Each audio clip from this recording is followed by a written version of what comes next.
Саламатсыздарбы? Айтылышы менен жазылышы бирдей болбогон кандай сөздөрдү билесиздер?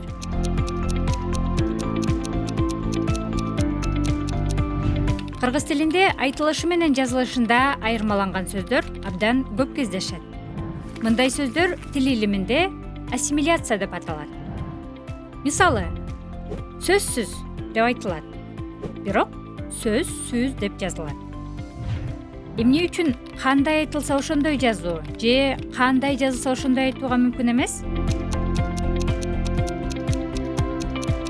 Себеби кыргыз тилинде сөздөр бирдей ыргакта үндөшүү, окшошуу тартиби менен айтылат.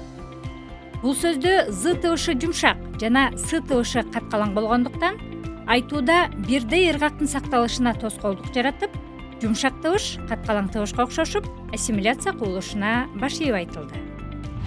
Айтылышы менен жазылышында айырмаланган сөздөргө көңүл буралы. Арызды өзү жазсын. Озеки кепте жазсын деп айтылат, бирок мындай жазылат. Бүгүн ишкананын алдыңкы кызматкерлерине сыйлык тапшырылды. Бул иштердин аткарылышына көз салып тур.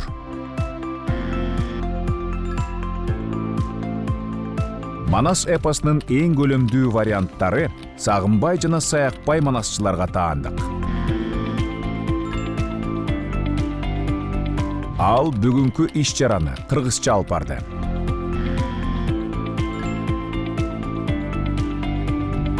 Сөздөрдүн туура айтылышы орфоэпиялык эрежеге негизделет. Ал эми туура жазылышы орфографиялык эрежеге баш ийет. Демек, сөздү айтууда ыргакты, жазууда эрежени сактаңыз. Айтуу жана жазуу көндүмдөрүн өнүктүрүү максатында тилдик машыгуу оюнун уюштуралы. Тузсуз.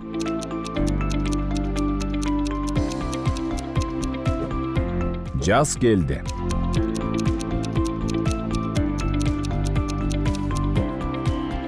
Кийинки.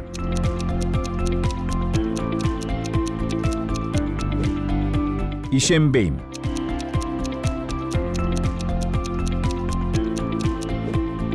Таап алдым.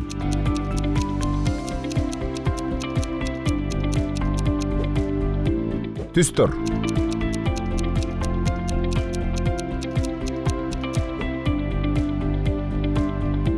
Кыргыз тилинде туура сүйлөп, сабаттуу жазалы.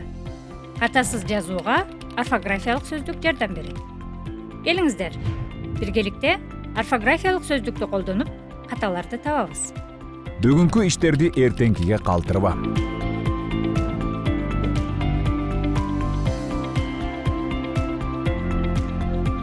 Бул иш сизсиз бүтпөйт окшойт.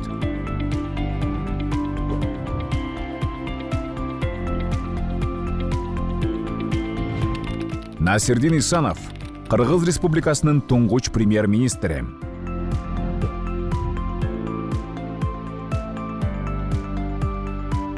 Эртеңки иш-чарага сөзсүз келиңиз.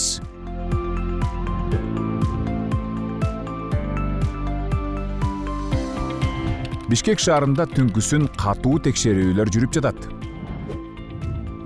Ушуну менен бүгүнкү сабак соңуна чыкты. Саламатта болуңуздар.